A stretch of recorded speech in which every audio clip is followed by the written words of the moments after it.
എന്ന് നമുക്ക് പ്രാർത്ഥിക്കാം. അതിനെ നമുക്ക് കൊടുക്കാം. അതിനുവേണ്ടി നമുക്ക് സമർപ്പിക്കാം.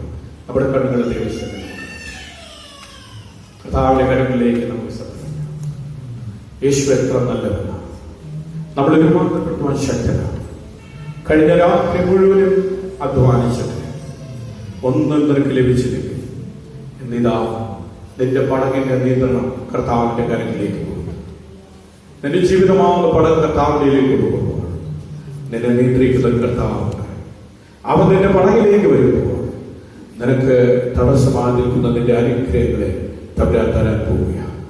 ആഴത്തിൽ ഇരുളുണ്ടെങ്കിൽ ആ വെള്ളത്തിന്മേൽ പരിവർത്തിക്കുന്ന ദൈവത്തിന്റെ പരിശുദ്ധാത്മാവായ ക്രിസ്തു ഇന്ന് വെള്ളത്തിന്മേൽ നിന്റെ മേൽ നിൽക്കുകയാണ്. അവൻ പറയുന്നു, ആഴത്തിലേക്ക് നീക്കുവാൻ വിശ്വസിക്കും.